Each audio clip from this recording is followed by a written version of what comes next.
Welcome if you're just joining us. It's The World This Week. The World This Week in partnership with the Daily Beast. Christopher Dickey, foreign editor, is with us. Welcome back as well to Sylvie Kaufmann of French newspaper of record Le Monde. Also with us, Emma Kate Simons at Quartz, journalist at Quartz, who used to be a regular feature, but now works in Washington. You've come here to come back for the elections. Cover the elections. James McCauley, Paris correspondent for the Washington Post. Welcome back to all of you. Before the break, James was saying how for all the disruption and the change in the political fault lines, some things still remain the same. The far right is still the far right.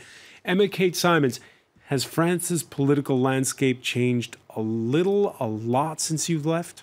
It's changed a lot, well, obviously, with the elimination of the mainstream parties from the presidential election. So we have no more socialists who look to be in a real spot of bother. And then the Les Républicains on the centre-right are also out. But the other big change for me is the incredible rise of Jean-Luc Mélenchon from the far left, because in previous campaigns he didn't score that highly. Yes, he was a force, maybe around 12%, but he was a contender for the final deciding round. And now he's really playing a role in the last few days of the campaign, the last 2 weeks, because he has refused to tell his France unsubjugated followers that they should vote against Marine Le Pen and for Emmanuel Macron.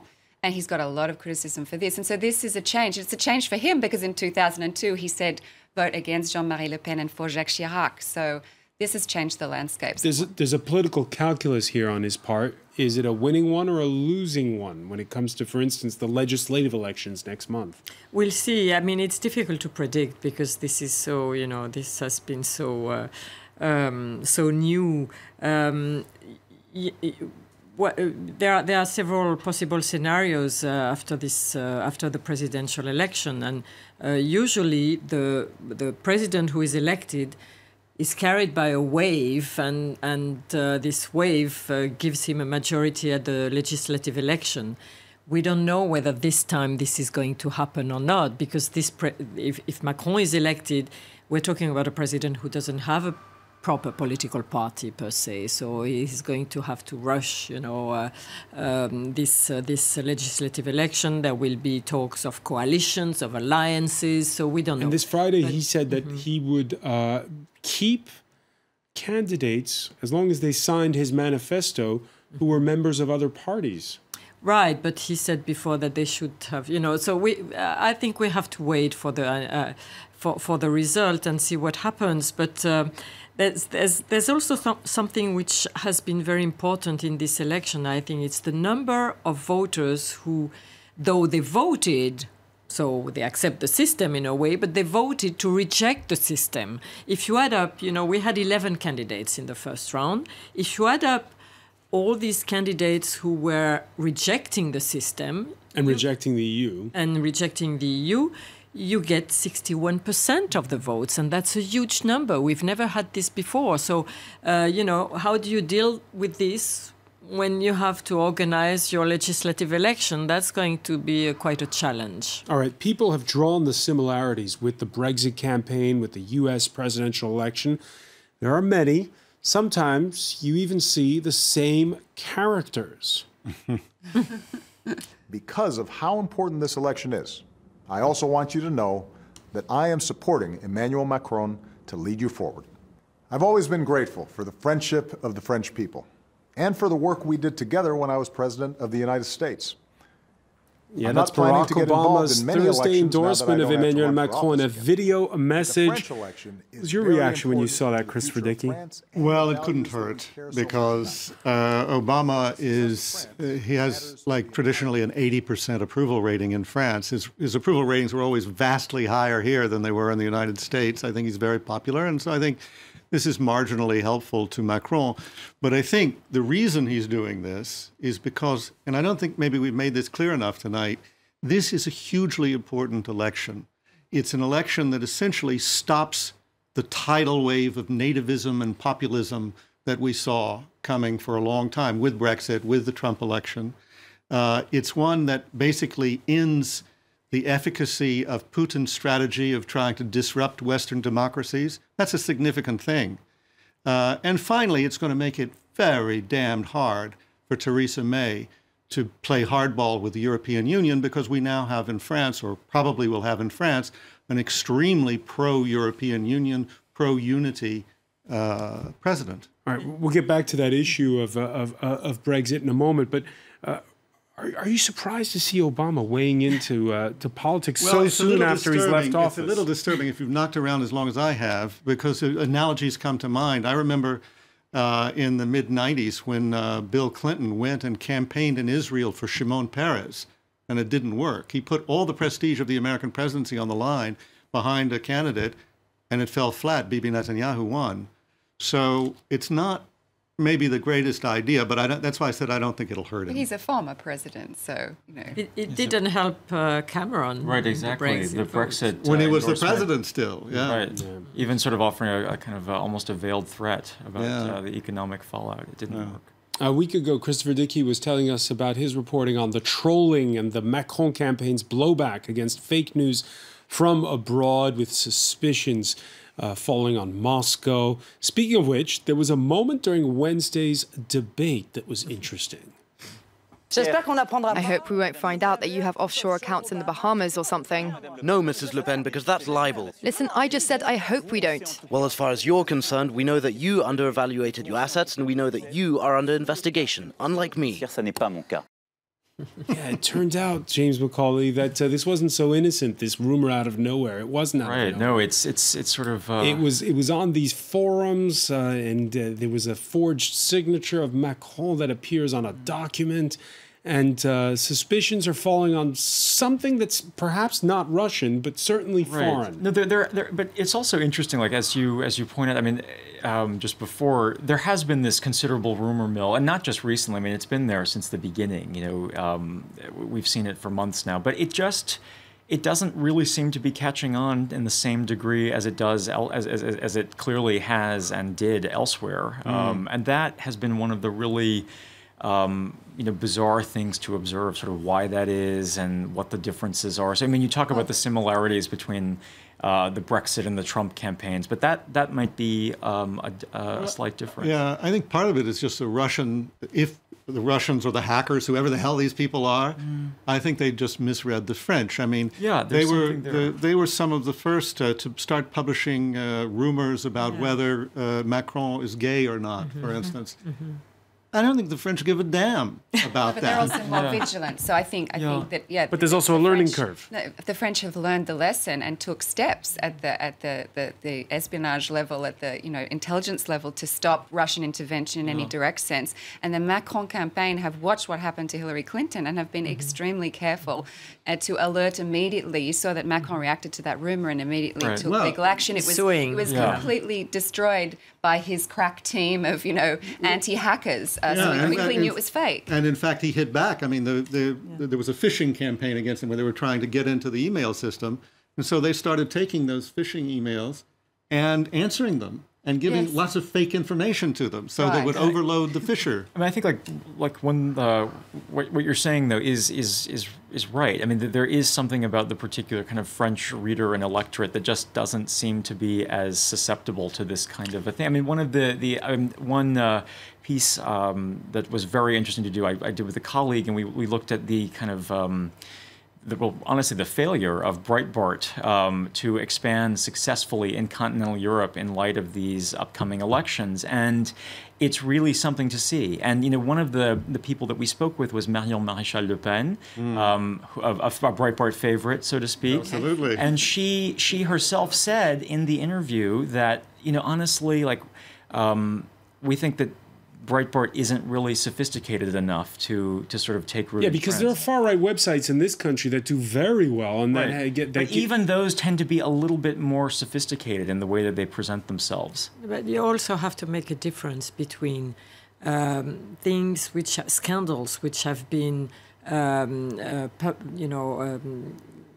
published by serious media, like the Canard enchaîné. The French satirical weekly Right, newspaper. Which isn't even on the web. Wrote Right. the story of That's the best Fillon's fake jobs for his wife and all this, and that completely broke his candidacy. You know, his candidacy started to collapse after this. But that was taken seriously because these are credible media, and there was serious investigation behind this. While those rumors on websites that nobody knows, you know, this 4chan, this whatever, yes, people are much more skeptical, and you know, and Macron has been watching this. His campaign has been very, as you said, very watchful, because there were several warnings from the Russians, including from Russian media about this. So let's talk about an issue that's near and dear to you, which is Europe, and it's still holding its breath.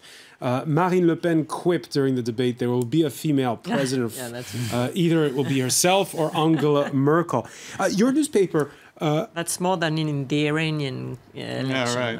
I heard the politics editor at your newspaper say there might even be already a secret deal between Macron and Merkel to revive the Paris-Berlin axis. Well, this has been, I think, a very important element of Macron's campaign, that he wants to have a serious partnership with the Germans to relaunch, to reboot Europe. And he's very credible on this, because first, you know, being neither left nor right, which was his mantra, he can work both with Angela Merkel and with Martin Schulz if he is ever elected. And, you know, he's been also close to Sigmar Gabriel, who was Minister of Economy when he was Minister of Economy. So he knows all these people. Merkel has been very supportive. You know, at the end of the campaign, she went out of her way to show that she wished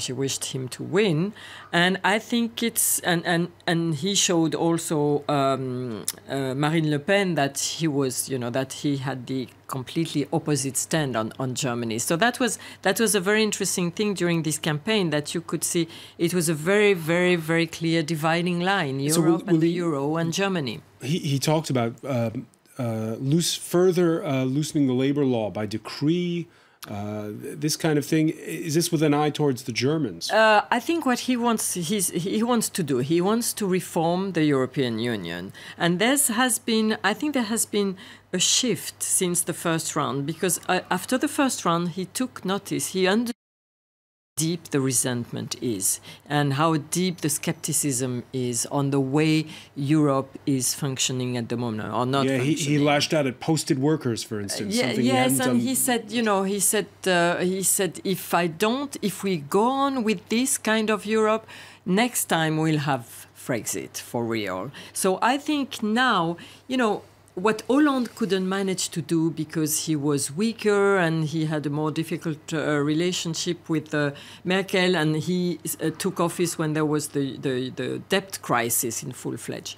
I think Macron has a better chance of succeeding, because now the Germans understand that the danger is really serious. And then, Christopher Key was mentioning it, there's the UK. The pre-Brexit bargaining posturing starting to sound like the French election campaign, especially after that weekend leak in the German press that has the European Commission president and his staff exiting a dinner last week in London saying Theresa May's team was totally unprepared. Here's her response this week. Britain's negotiating position in Europe has been misrepresented in the continental press. The European Commission's negotiating stance has hardened. Threats against Britain have been issued by European politicians and officials. All of these acts have been deliberately timed to affect the result of the general election that will take place on the 8th of June. Deliberately timed to impact the snap election that she's called in the UK. Emma Kate Simons, Chris was mentioning earlier how a Macron who's president will further weaken Theresa May's hand. Oh, yeah. I mean, she's clearly feeling a bit isolated. I'm not sure if she wanted Marine Le Pen to win, but clearly a Macron win is a disaster for her because of what you just pointed out, which is this closeness that is already beginning between him and Angela Merkel. I mean, it's going to be a whole new Europe, because the French presidents have had a prickly relationship with Germany, at least the past couple. Even Jacques Chirac did. And now there's going to be apparently some, if she remains in power, Merkel, some agreement on all of these key issues. And I think Britain, well, I mean, Merkel it sounds like sour grapes, but what's with this vast Europe-wide conspiracy against her? I mean, it's a bit Somebody farcical. tweeted, gee, you'd think that they were like a union or something. Shock horror. James Macaulay, we've seen in Germany pro-EU demonstrations start to come up with an eye towards the French elections again. We saw Macron wave a European flag at one of his rallies before the first round. If you go to any Macron rally, there are just as many EU flags as there are French flags. That's been the case from the very beginning. Has this surprised you? Not really. I mean, I think if you you listen to one word the man says, you can kind of get a sense that that's what he stands for, and that's sort of what his line has been the entire time. It has been interesting, though, to follow the way in which Angela Merkel specifically has become this kind of character in the French election against her own will. I mean, she's invoked by Le Pen especially all the time to embody this kind of perceived threat to France's national sovereignty, and that was hence her exactly right, and so hence her comment at the debate, like France will have a woman president regardless. It's either going to be me or her if you win. Is that something that's always existed, Sylvie? Or the German chancellor is always a bit the bogeyman or the bogeywoman? No, I mean, over the past few years, yes, it's been. The Germans have been seen as the kings of austerity and so on. But I think in this case, again, Marine Le Pen has made a mistake. She has misjudged the mood. I mean, Angela Merkel is not hated in France. I don't think so. Mark it on your calendar, by the way. May 26th, the place is Taormina, Sicily. That's when the next president of France meets with a certain Donald J. Trump. We can show images of you from this week in the company of his Palestinian counterpart. For his first foreign tour as U.S. president, he'll have first traveled to Saudi Arabia, Israel, and the Vatican. There'll be a new French president. Will there be, in a way, Christopher Dickey, a new U.S. president after that first trip abroad? Will he be a little bit different, perhaps?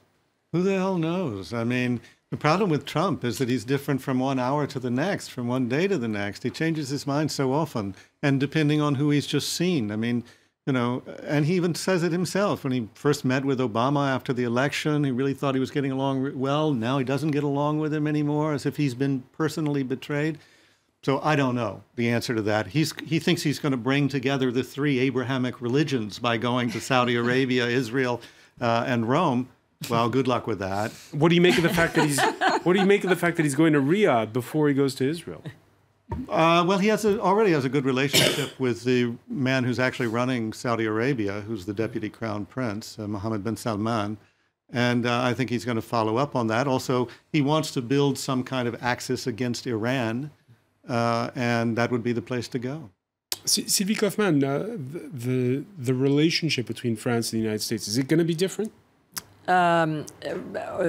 Macron said that he would continue, that he put the anti-terrorism as a priority. So he said we will continue to work within existing alliances and we will continue to work with the United States on this. So he was very cautious not to make any comments about Donald Trump, which is wise.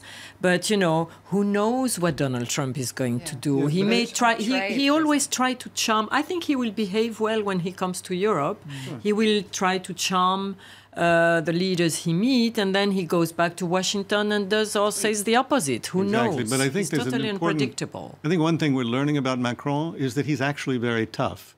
He wasn't just tough in the debate. The more you look at his record and the way he's been developing his campaign, he didn't back down on any of these issues that were supposed to be issues that would kill him, including and especially Europe. So I think Trump is going to be surprised to see this little guy with the bright blue eyes and 39 years old standing up to him and saying no. Yeah, and you have to keep trade, for example. Especially on trade. Because, a few months ago, Macron wrote an op-ed in the Financial Times, and he made it very clear that if the United States started to use protectionist policies against Europe, then Europe would retaliate if he was president. And I think that, there was an excellent article in Politico today, and he's not He's not just this ultra free trade liberal, and in fact, he wants Europe that can protect itself against unfair competition. He wants free trade, but he wants to stand up more for Europe in the face of China and the US if it starts acting in a way that's. He wants Europe to protect its citizens within globalization. So that says it. Yeah, and he advocates a Buy European Act. He wants European companies to have a priority in public contracts. So that's also interesting. And on security, remember that, bear in mind that one of his strongest allies is Jean-Yves Le Drian, the defense minister of Hollande, who is very respected by the Americans because they've been working closely together, and so he will stay in the area. He might stay at his job, maybe. Maybe, we don't know, but he will. Sylvie Kaufmann, I want to thank you. I want to thank James Macaulay, Emma Kate Simons, Christopher Dickey. Please stay with us. Media Watch is next.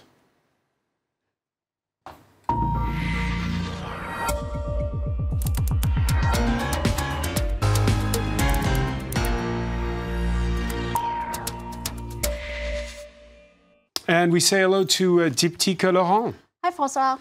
We begin with what began the day, which was a banner unfurled from the Eiffel Tower. That's right, and it's not really the reason why it's been making news today. I'll get to that in a second. This is a banner. It was put up by Greenpeace just underneath the Eiffel Tower. It was actually tweeted by their Twitter account, from Greenpeace France's Twitter account. A banner saying Liberté, Égalité, Fraternité, France's core values. They say 3 values to cherish and protect more than ever. #resist, a way of Greenpeace urging voters to vote for Macron this Sunday in the face of what they call the danger of the National Front Party. Now, some on Twitter are actually unhappy that Greenpeace is even endorsing Emmanuel Macron. This person says, "This is me when I learned that Greenpeace is calling on people to vote for the banker and globalization fan Macron."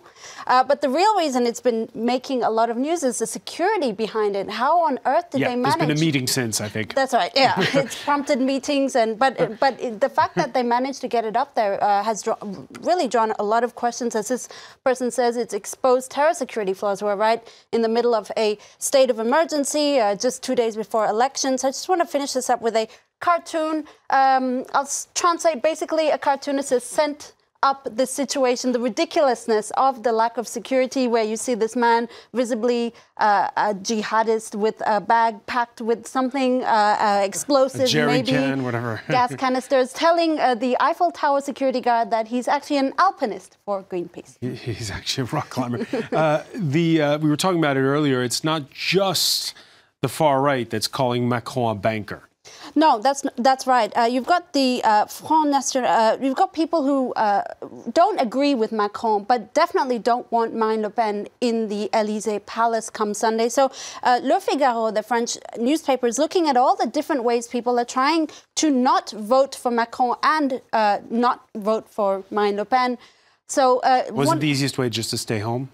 Well, you'd think, but you wouldn't be doing your civic duty. That's a problem. Oh, I see. Okay. So there's one way. People say you can vote for Macron on Sunday, and then come the legislative elections in June, vote en masse for what they hope would be a united left socialist-leaning movement or group.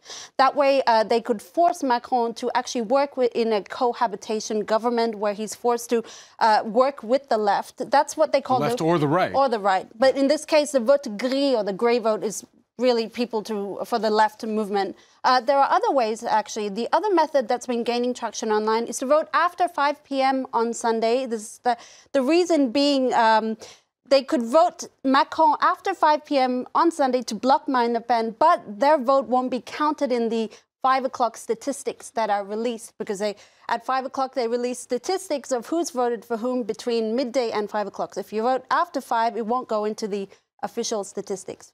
There are two. Right. I'm not sure if that's very. Okay.